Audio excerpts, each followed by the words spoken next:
Hi guys, I'm Lauren and this is the story you're reading.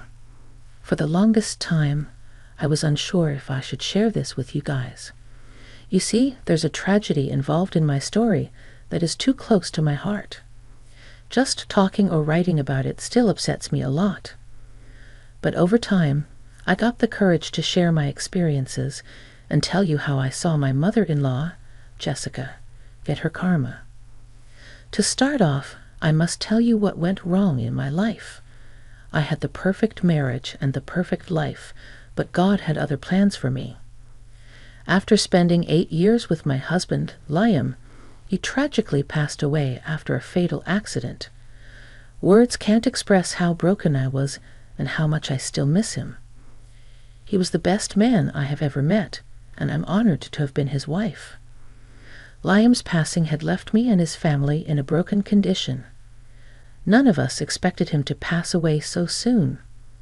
His parents, Jessica and Nathan, were equally heartbroken by what happened. Even though Liam was not in contact with his mom anymore, I knew that she was grieving her son. My husband had cut off his mom for good after she repeatedly tried to control and manipulate him. She downright exploited him by constantly opening credit cards in his name and spending the money on herself. Her poor treatment of me was also a cherry on top. After repeated fights, Liam finally decided to cut off his mom for good. We were still in contact with Nathan because he was actually a good father and father-in-law. After the accident, I was in a pretty bad emotional state. We had recently purchased a house and were planning to expand our family. The grief I felt was too much to handle, so I reached out to my in-laws for support. Nathan and other members of the family came through and helped me a lot. So when he asked to move in with me, I agreed.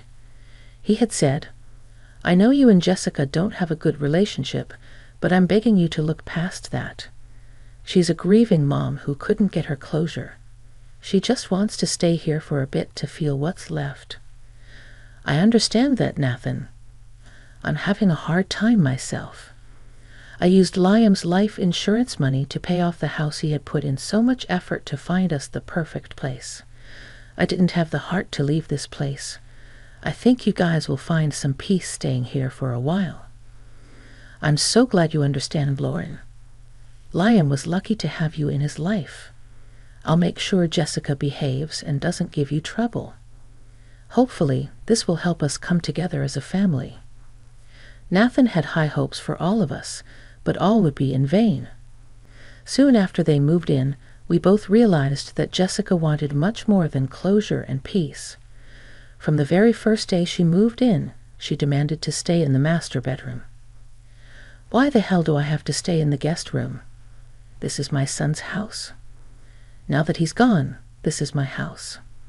I should not be in the guest room." "No, Jessica. This house has been left to me. Liam and I stayed in the master bedroom for 2 years. I won't be letting it go because of your crazy demands. You will do what I say. I know you used my son's life insurance money to buy this house. This house is completely my son's, and I am entitled to it. I'm also entitled to whatever money is left with you after this house purchase. What the hell is wrong with you? Jessica, leave Lauren alone. You are not entitled to anything. Our son willed everything to Lauren, and not you. You will take what you were given and stop being so greedy." It was easier said than done for Jessica. She was adamant that everything I had now belonged to her. She kept ignoring the fact that her own son wanted nothing to do with her. To be honest, as the months passed, I was getting extremely frustrated with Jessica. She was a constant problem and kept bullying me about the house and money.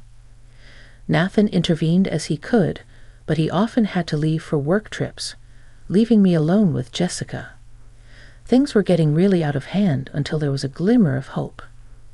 Nathan ended up inheriting a house from a deceased sister. He had planned to take Jessica to the new house and leave me in peace. But Jessica was determined to kick me out of my house and take all my money as well. She refused to talk about moving or redecorating the new house. She was hell-bent on taking what is mine. However, Nathan was also determined to make the move and asked me to redecorate the house, since I am an interior designer. I worked with Nathan tirelessly to make their new house as comfortable as possible. Despite everything, I wanted Nathan and Jessica to have a good life, but Jessica was a tough nut to crack. She didn't change one bit. It became even clearer to me when I accidentally saw her taking a credit card from my purse. She didn't notice that I was watching, and I didn't tell her. It was only later that day when we talked. Jessica had gone out for hours and returned with huge bags of designer stuff.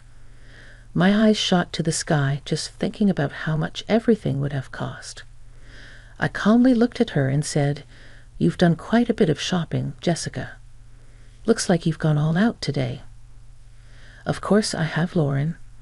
I've been eyeing these things for a while now, and finally I was able to purchase it. I must say it is one of the wisest decisions I made."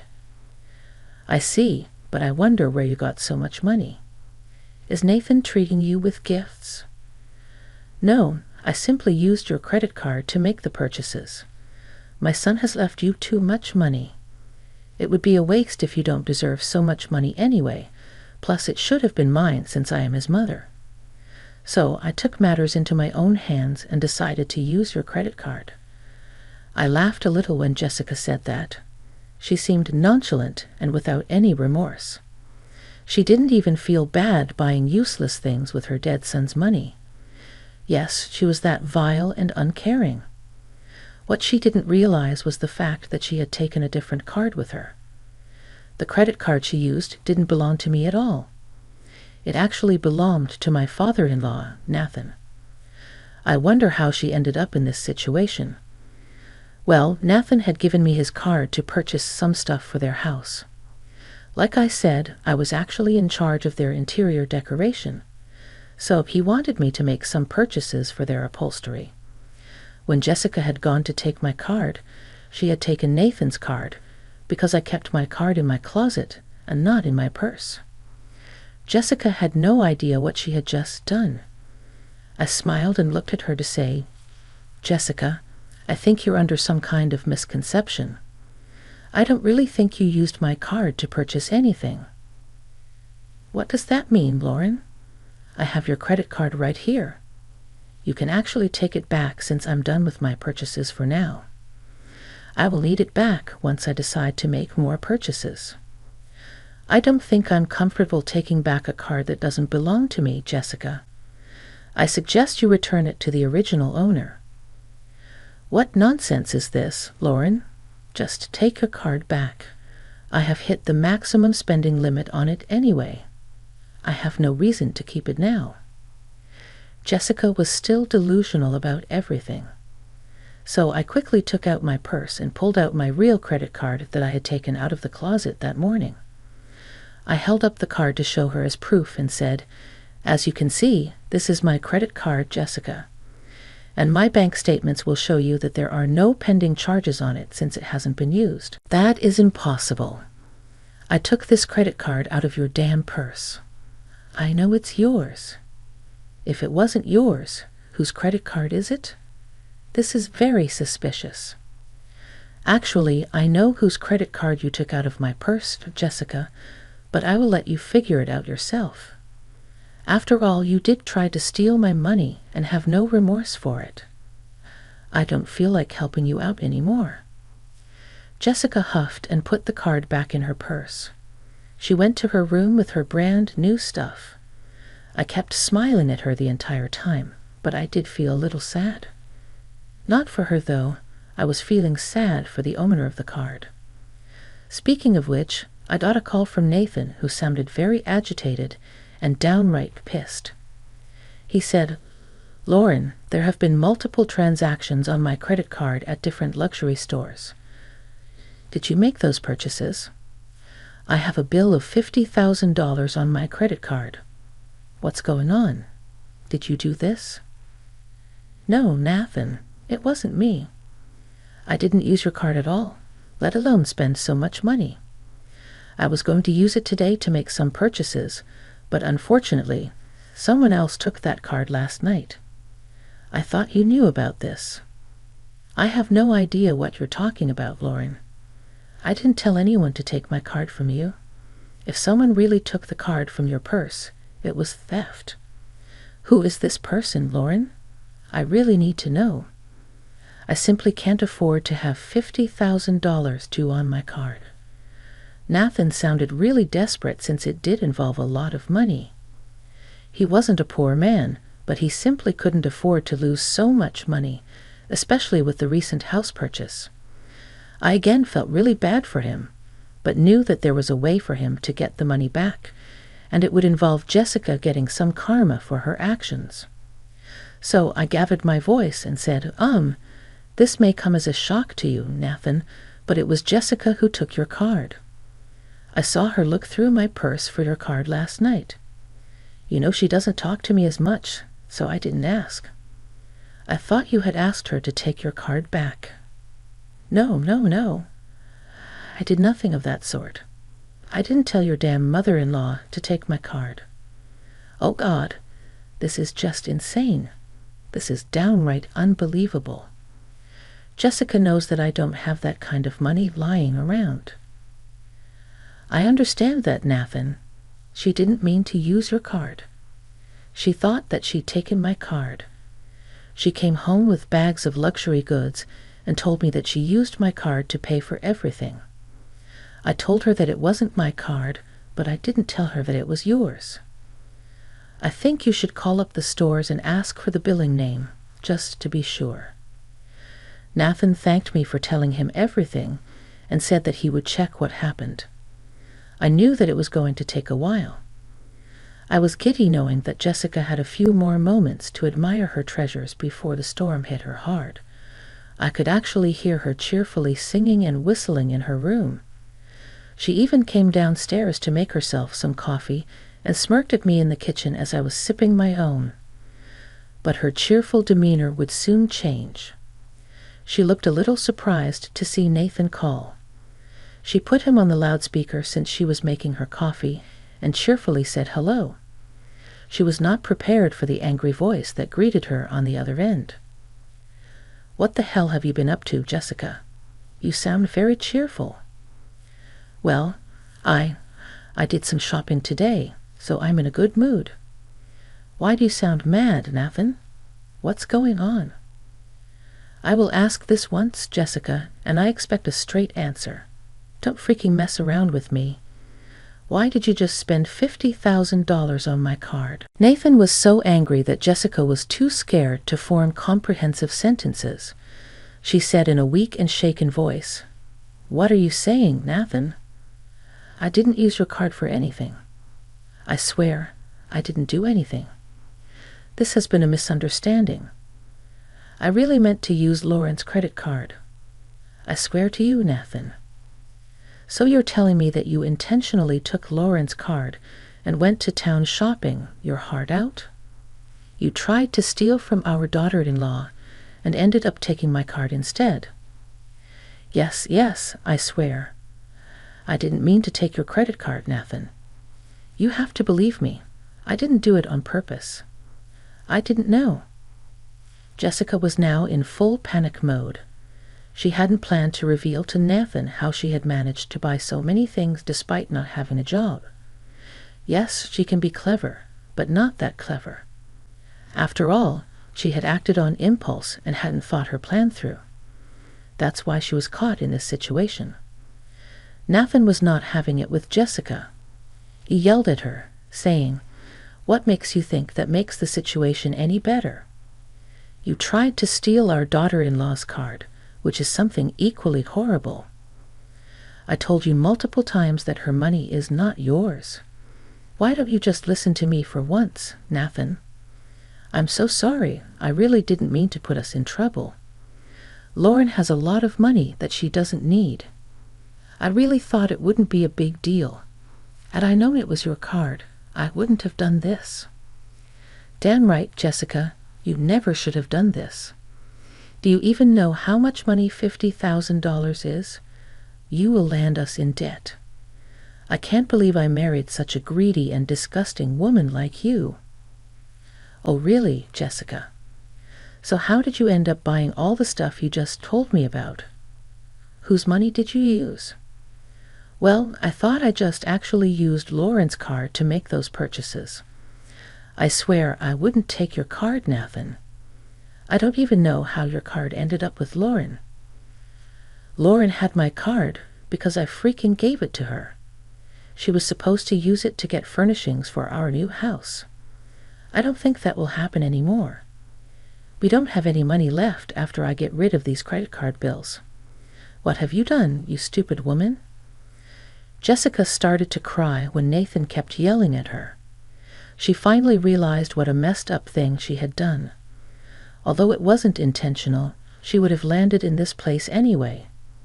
Even if she had taken my card, I would have pressed charges against her, and we would have come back to this place. Jessica, however, seemed oblivious to this fact. She immediately turned on me and said, "This is all your fault, Lauren. You should have just given me my son's money when I asked for it. Because of you, we are in deep trouble now. Don't you dare try to blame Lauren. I can't believe you're still asking for your dead son's money. Have you no shame, Jessica? I don't think I can even look at you after this. You have ruined us." No, Nathan, listen to me. I will go and return everything. I will try to do as much as possible to get the charges reversed. I will do everything necessary. Damn right you will, Jessica. I want the charges on my credit card gone as soon as possible. Don't you dare harass Lauren about this, or God help me, Jessica. Nathan hung up on Jessica while she cried some more.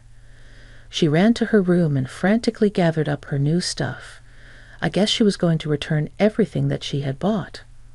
Good for her, but I doubted it would help her in the long run. When she was leaving, I was sitting in the living room watching the drama. She gave me a nasty look and I said, "Ah, there you are, my dear mother-in-law, going to return your stuff back to where it belongs. You witch. This is not the end. Don't you dare think that things will end here. Oh no, this is just the beginning, Jessica, the beginning of your end. Now you better hurry and return everything before Nathan calls again. Trust me, you don't want to upset your husband anymore." Jessica again gave me a nasty look while she hurried out to return her items. She didn't talk to me when she returned. She looked pretty worn out and embarrassed. Returning expensive stuff to luxury brands can be a bit humiliating for people like us who can't exactly afford to buy them like peanuts. I decided to leave her be and enjoy my peace for a few days till my father-in-law returned. Thankfully, Jessica stayed away from me for the next few days, and that weekend Nathan came back home and went straight to the guest room. I had it ready for him since he had requested it the day before. I didn't tell Jessica because I really wanted to see her reaction. The face she made when Nathan ignored her and made his way towards the guest room was hilarious to me. She looked down in shame and started to have tears in her eyes. Nathan, Jessica, and I sat down after dinner to discuss a few things. It was Jessica who began the conversation. She said, "Nathan, why are you using the guest room? You should be with me. Are you still mad at me? I have returned all the stuff so that the charges are reversed. I made sure to correct my mistake." It wasn't a mistake when you stole someone's card intentionally, Jessica. Also, there is still a $5,000 charge on that card. Want to tell me about it? I'm so sorry, Nathan. I bought a few things for my friends and family. I cannot ask them to return everything. It would be humiliating. You should have thought about that when you stole someone's card, Jessica. I guess it is easy to be generous when the money is not yours. Don't worry. Give me the names and I will speak to them personally. Jessica looked stricken when Nathan said that. She hadn't expected that from Nathan. She looked really embarrassed and was wishing this would end soon. The amount of humiliation she would be facing was too much for her. She tried to plead with Nathan and said, "Nathan, think about me, please. Don't do this. It will destroy my reputation. I will be humiliated. So, my money means nothing to you, right? You really should have thought about everything before doing something so stupid. I know I made a mistake, Nathan, but please don't make me go through this humiliation. You need to get used to this, Jessica, because you will be facing some more humiliation when you tell them about your divorce. Jessica and I were both shocked to hear this. I didn't expect Nathan to spring this divorce on her like that. Jessica literally turned pale and started to cry in disbelief. Nathan looked glum but determined. Jessica, I have had enough of your horrible behavior over the years. You just got worse after Liam passed away. Your behavior has become even too much for me to handle. I don't see any way to save this marriage anymore, Jessica. I'm done. No, Nathan, please listen to me. I know I have problems. I promise I will get help for it. Please don't leave me. I still haven't gotten over Liam's passing, and now you're leaving too. Don't pull my dead son into this, Jessica. You were crazy and entitled even before he passed away. Hell, he didn't even want to speak to you when he was alive. I'm leaving you solely because of your actions. You should have dragged yourself to therapy like I begged you to years ago. Jessica kept crying and pleading with Nathan to take her back. I sat there awkwardly, not knowing what to do. I was also thinking about a few decisions that I had made in the past week. Nathan looked at me and understood what I was thinking. He said, "Lauren, I'm so sorry for begging you to take us in. I really thought that Jessica was a grieving woman and just needed some closure. Now I see that all she could think about was Liam's money and property." It's okay, Nathan. I understood your position back then. I believe you needed the closure as well. I will move out soon, Lauren. This hopefully won't be your problem anymore. I need to make some amends with you two. I'm sorry for dragging you into our drama. Don't apologize, Nathan. You were family to me. I did make some decisions this week. You don't need to move out, Nathan. You can stay as long as you need. Meanwhile, I will be evicting Jessica. Jessica suddenly stopped crying and looked at me, eyes blazing. She was ready to claw my eyes out for suggesting she move out. Clearly, the woman was nuts. In a horrible voice, she said, "You are going to evict me? You think you can just throw me out after you have grossly violated my boundaries and privacy? I don't see why I should house you. This is my son's house. You cannot kick me out. I will take you to court." I think you need to get your head checked, Jessica. This is my house now. Your son left everything to me intentionally. Go ahead and take me to court. Although I would suggest you keep that money for your divorce and eviction. Trust me, if you don't move out within this month, I will call the cops on you. Jessica looked a little scared when I mentioned the cops. It was true that she just couldn't afford to have multiple court cases on her back. She had no money to defend herself, and I doubt Nathan would be giving her much anyway. So instead of messing with me anymore, she decided to beg Nathan and try to change his mind. I let them solve their personal issues and retreated to my room. The days went by quickly, and it became apparent that Jessica was going to be a divorced woman. I had talked to Nathan, and he seemed adamant about the divorce. He had a lot of pent-up anger and frustration towards Jessica that needed to be expressed. He did try his best, and nothing good came out of it, so he took the highway and left. Jessica was in such a mess that she didn't try to get in my face again. Instead, she quietly spent her days in her room until the tow trucks came to take her stuff. She left a little before the eviction notice would expire. By then she knew that Nathan wouldn't take her back. Jessica and Nathan got divorced in 6 months. Nathan was desperate to get rid of her and cut her a fair deal in the divorce. Jessica didn't want to spend any more money on a lawyer and agreed to those terms. She knew that her days of comfort were over. She had moved in with her sister and gotten an entry-level job to support herself.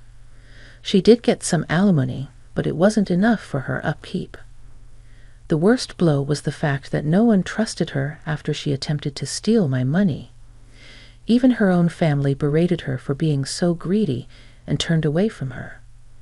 Only her sister helped her, but made it clear that she was still on her own due to her own greed and entitlement.